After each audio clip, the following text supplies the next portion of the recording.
할렐루야, 복된 주일입니다. 직접 모여서 함께하는 대면 예배가 아닌 비대면 예배라 매주 준비와 기대는 그만큼 덜하지만 하나님과 깊은 사귐을 경험하는 예배와 예배자들이 되기를 간절히 소망합니다. 장소와 환경도 참 중요합니다. 그리고 예배 안의 의식도 중요합니다. 그러나 더 중요한 것은 예배의 주인 되시는 하나님을 향해 신령과 진정을 다해 드리려는 예배자의 마음입니다. 하나님이 원하시는 예배자, 하나님이 기대하시는 예배를 비대면일지라도 사모하며 드리기를 원합니다. 비대면 예배라 매 순간마다 예배의 참여자가 아닌 예배의 구경자가 될 수 있음을 기억하며 어디에 있든 예배당 안에 있는 것처럼 예배에 집중하는 이 시간이 되기를 바랍니다. 예배를 통해 고단한 인생 가운데 있는 저희들을 만나 주실 뿐 아니라 만져주시고 위로하시며 격려해 주시는 하나님의 사랑과 은혜가 저희 모두에게 넘칠 것입니다. 가족끼리 때론 홀로 인터넷에서 전해지는 목소리로 예배를 드리지만 말씀의 능력이 주는 예배의 감동과 예배의 거룩함이 배가 되는 복된 시간이 되기를 간절히 소원합니다. 여러분은 선한 일 하면 무엇을 생각하시나요? 도움이 필요한 사람을 돕는 모든 행위를 선한 일로 정리할 수 있습니다. 그리고 당연히 그렇게 하며 선한 일을 했다고 말합니다. 교회에서도 여러 구제 행위를 통해 선한 일을 했다고 하지만 이러한 모습은 세상에 서 있는 교회가 당연히 해야 할 일이 아닌 헌신이며 섬김입니다. 하나님께서도 주변의 어려움 가운데 있는 이웃을 돌아보고 돕는 것이 하나님의 마음을 헤아리며 행동하는 것이다라고 말씀하셨습니다. 초대교회 때도 소외된 이웃들을 섬기는 선한 일을 게을리하지 않았다라고 성경은 적고 있습니다. 범죄 조직에서도 불법을 행하면서 자신들과 연결된 사람들에게 이익을 주는 좋은 일이기에 불법이라 할지라도 선한 일이라고 주장하기도 합니다. 세상에서 보는 선한 일, 분명히 그것은 개인이나 특정 단체의 이익 차원이 아닌 전 인류가 상식적으로 인정하는 윤리적이며 도덕적인 범주에서 도움이 필요한 사람을 돕는 것을 선한 일이라고 이해할 것입니다. 그렇다면 성경에서 말하는 선한 일의 범위는 무엇일까요? 분명 세상 가치관에서 정해준 기준의 근거에서 선한 일이라고 말하지 않습니다. 왜냐하면 선 자체가 하나님에서 시작하기 때문입니다. 오직 하나님 한 분만이 선하시다라고 성경도 예수도 말씀하고 있습니다. 성경은 선의 개념을 좋고 나쁜, 진실되고 거짓된 등과 같은 비교 대상으로 말하고 있지 않습니다. 하늘에서 계획된 하나님의 뜻과 계획이 그 뜻과 계획대로 진행될 때 선이라고 말합니다.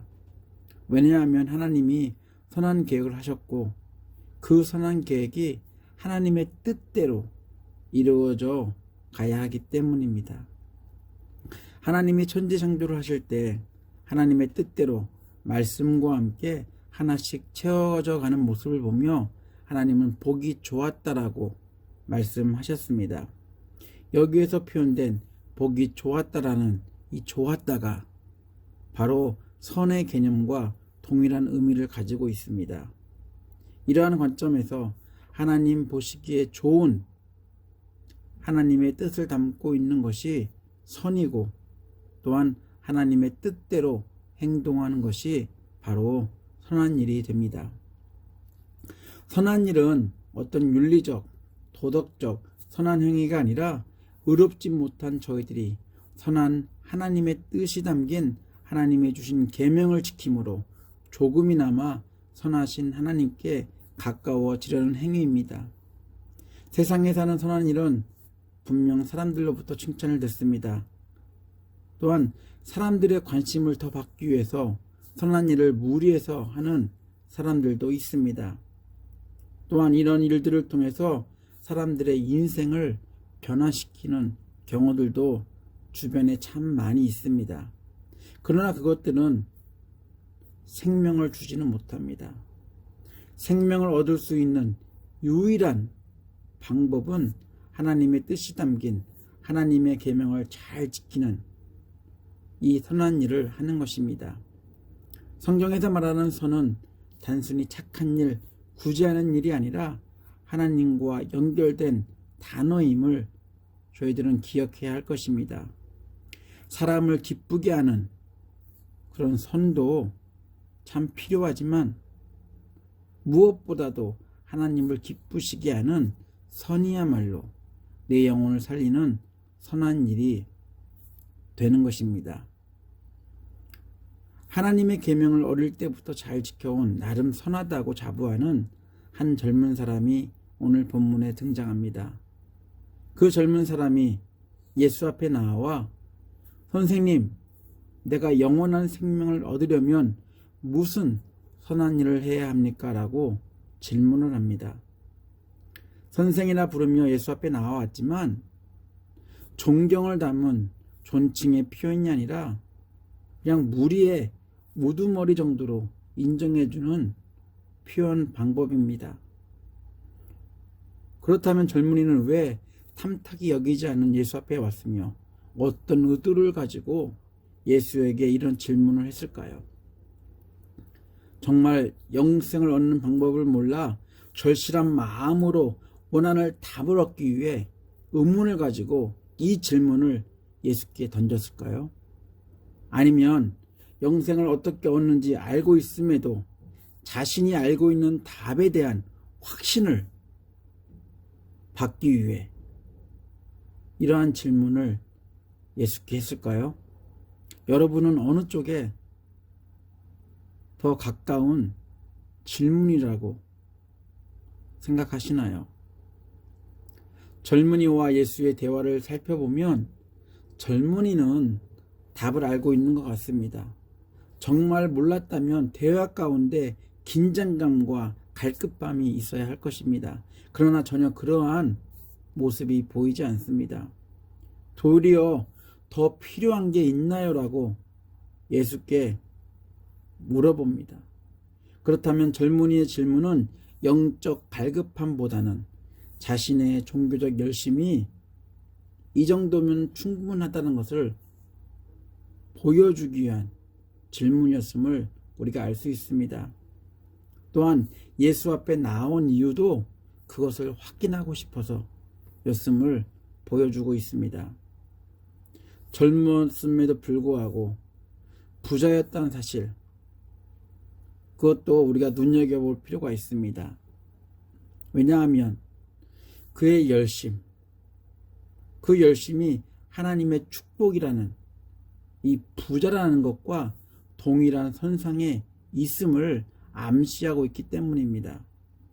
젊은이는 자신의 말대로 선한 일을 열심히 해왔습니다. 그리고 나이와 걸맞지 않게 젊었음에도 불구하고 부자가 되어 있었습니다. 성경은 어떻게 젊은이가 부자가 되었는지, 부모에게 물려받았는지, 또는 어떤 것을 했는지 설명하지 않지만 유대인들 생각 속에 자리 잡고 있는 하나님을 잘 섬기면 복 받는다라는 이 인과관계를 이야기 속에 숨겨놓고 있습니다. 구약 성경은 부의 근원이 하나님이라고 말합니다. 유대인 공동체 안에서 부와 건강과 명예는 하나님께서 축복하셨다라는 상징이었습니다. 종교 지도자들은, 정치 지도자들은 다 부자였습니다.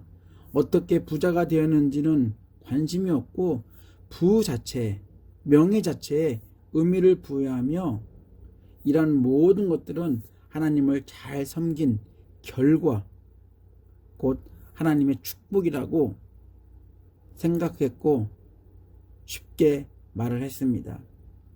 그렇다면 가난과 빈곤 그리고 질병은 이와 반대로 하나님의 저주였습니다. 욥의 예를 들자면 욥이 부자였을 때는 사람들은 욥에 대해서 하나님의 축복을 받았다라고 말했습니다. 그러나 욥이 가난해지고 병들고 고난을 당하자 욥 주변의 사람들은 욥에게 하나님의 저주를 받았다고 말합니다. 이처럼 하나님의 저주를 받았다고 손가락질을 받는 가난하고 병든 사람들은 언제나 하나님의 축복과는 거리가 먼 사람들, 곧 소외의 대상이었습니다. 따라서 유대인들에게 있어서 가난과 질병과 고난은 불편함, 그것도 있었겠지만 공동체 안에서 부끄러움과 멸시의 대상이었습니다. 또 다른 편으로 한다면 하나님의 계명을 지켜야 되는 선한 일을 제대로 안 했기 때문에 하나님의 저주를 받았다라는 그런 저주의 대상이기도 합니다. 그래서 하나님의 저주와 벌을 받고 있다라고 정죄의 대상이 되었습니다. 오늘 이야기를 통해 성경 저자가 전달하고픈 이러한 이해관계를 제대로 알고 있다면 젊은이가 부자라는 이 힌트를 통해서 이 젊은이는 선한 일을 열심히 한 사람이라는 근거를 제시하고 있다는 사실을 우리에게 알려주고 있습니다. 그렇게 선한 일을 열심히 잘해서 복받은 젊은이인데 왜 예수 앞에 나와서 선한 일이 무엇인지 예수께 물었을까요? 16절부터 20절입니다. 쉬운 성경입니다. 어떤 사람이 예수께 와서 물었습니다. 선생님, 영원한 생명을 얻으려면 어떤 선한 일을 해야 합니까? 예수님께서 대답하셨습니다. 왜 선한 것에 대하여 내게 묻느냐? 선하신 분은 오직 하나님 한 분뿐이다. 영원한 생명을 얻고 싶다면 계명을 지켜라. 그 사람이 물었습니다. 어떤 계명을 지켜야 합니까? 예수님께서 대답하셨습니다. 살인하지 마라. 간음하지 마라. 도둑질하지 마라. 거짓 증언하지 마라. 내 부모를 공경하여라. 내 이웃을 내 자신처럼 사랑하여라. 그 청년이 말했습니다. 이 모든 것을 지금까지 다 지켜왔습니다. 그 밖에 제게 부족한 것이 무엇입니까? 예수 앞에 온 젊은이. 이 젊은이는 종교나 정치 쪽에 관련된 인물은 아닌 것 같습니다. 이런 쪽에 관계가 있는 사람이라면 예수를 따르는 사람들의 시선이 부담스러워 사람들이 많이 모여있는 시간보다는 사람들이 없는 밤을 택했을 것입니다. 그러나 이 젊은이는 사람들이 있는 시간에 예수 앞에 찾아옵니다.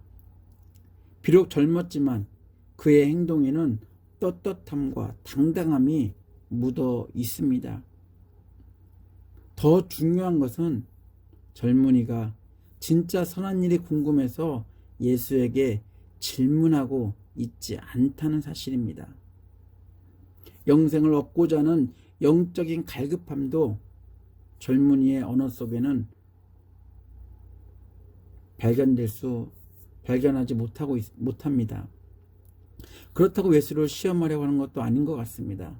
그럼에도 예수는 자신에게 영생을 얻게 하는 선한 일이 무엇인지 물어본 청년에게 성경적 선한 일이 무엇인지 설명해 줍니다. 예수는 젊은이에게 많은 여러 계명들 중에서 중심이 되는 또한 하나님이 주신 십계명을 언급합니다.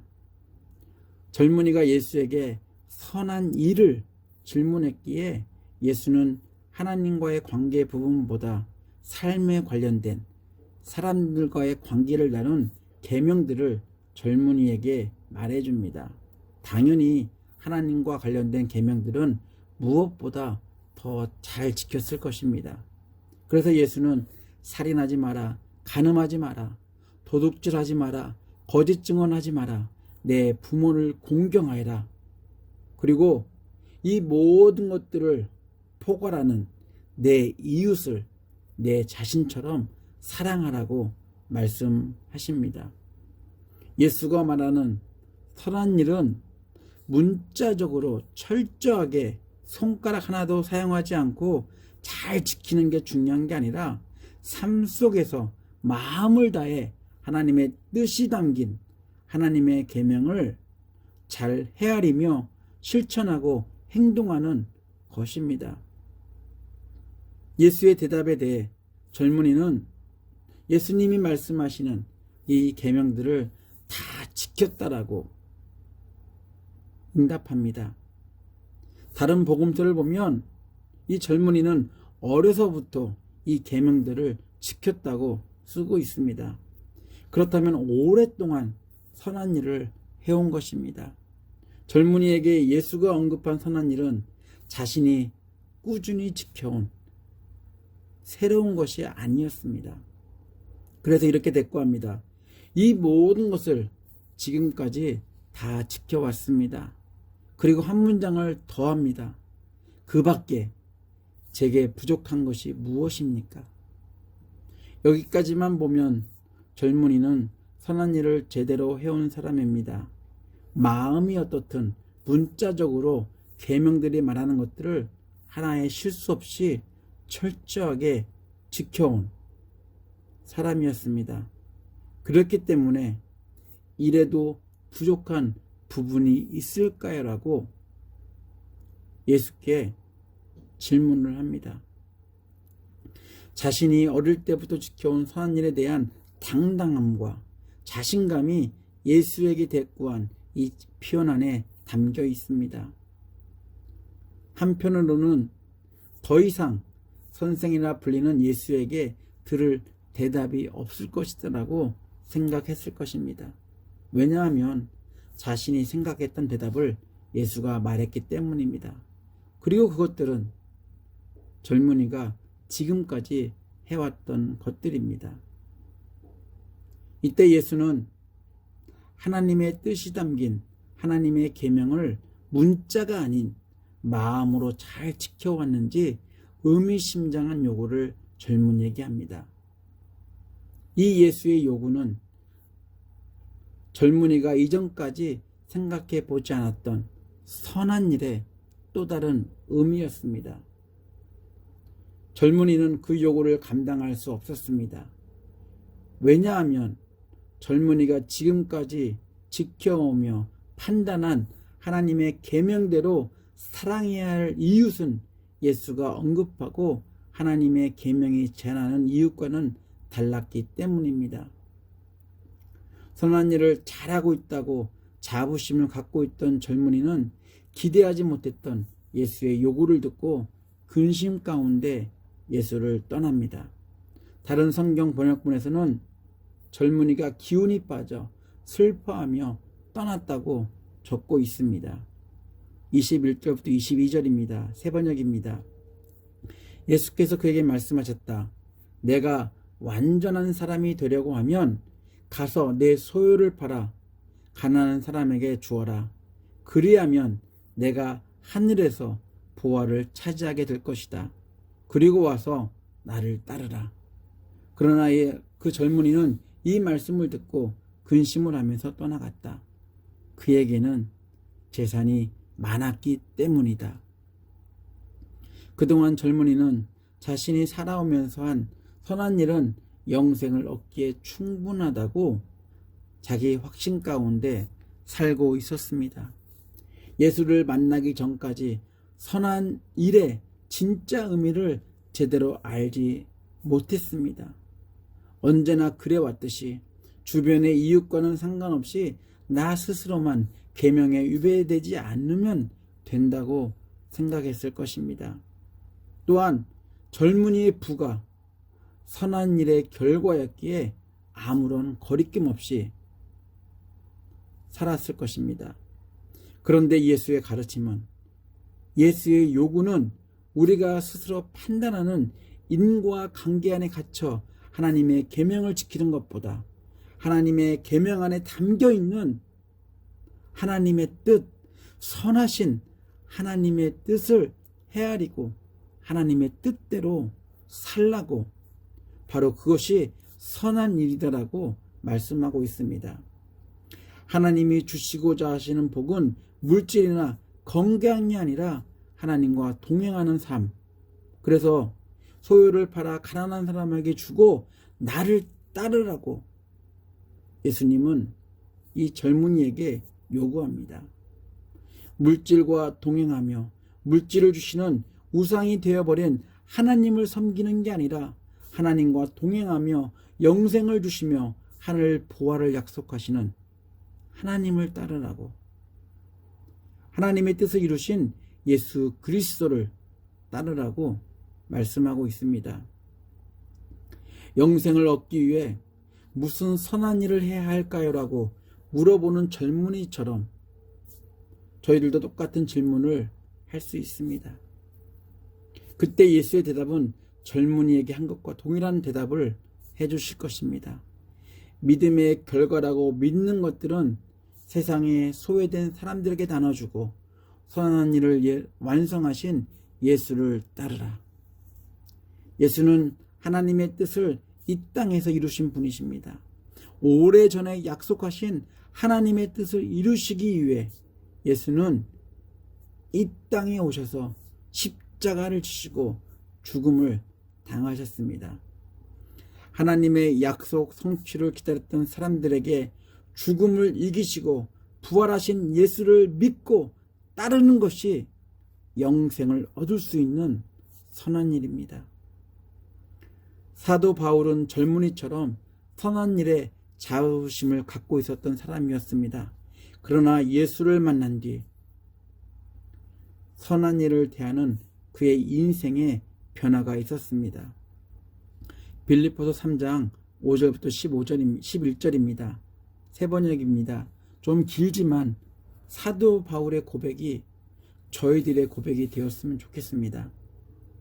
나는 난제 8해 만에 할례를 받았고 이스라엘 민족 가운데서도 베냐민 지파요 히브리 사람이요 율법으로는 바리새파 사람이요 열심으로는 교회를 박해한 사람이요 율법의 의로는 흠잡을 데가 없는 사람이었습니다.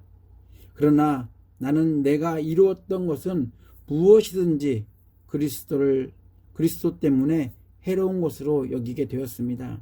그뿐만 아니라 내 주 예수 그리스도를 아는 지식이 가장 고귀하므로 나는 그 밖의 모든 것을 해로 여깁니다.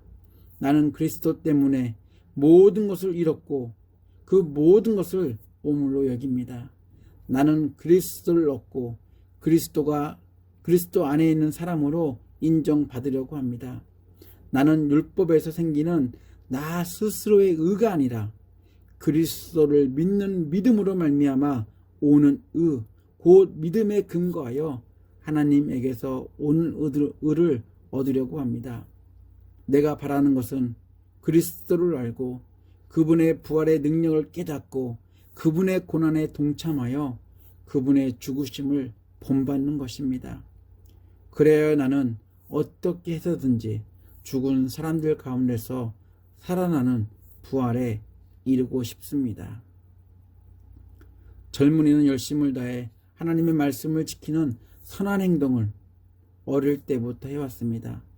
선하다고 생각하는 계명을 지키기 위해 계명의 문자 하나라도 흐트러지지 않도록 맹신할 정도로 지켰습니다. 그러나 그러한 열심은 예수의 대화를 통해 자신이 선하다고 생각한 것이 의가 되어 자신을 위한 열심으로 살아왔고 물질을 포기하지 못하는 것으로 이 열심이 잘못되었음을 증명해 주고 있습니다. 그래서 예수는 젊은이에게 그 열심으로는 영생을 얻을 수 없다라고 말합니다. 그래서 가진 소유를 팔아 가난한 자들에게 주라는 이 예수가 전하는 그리고 나를 따르라는 이 예수의 요구에 대해 예수가 말하는 선한 일을 저는 젊은이는 감당할 수 없었기 때문에 근심 가운데 예수를 떠날 수밖에 없었습니다. 하나님의 계명 그대로는 지킬 수 있었지만 계명 안에 담긴 하나님의 뜻은 행할 수 없었습니다. 여러분들은 무슨 선한 일을 하고 계십니까?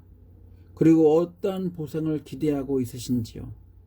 이 땅을 살면서 하나님이 보상해 주시면 너무나 좋겠지만 저희들이 선한 일을 하며 기대해야 할 하나님의 보상은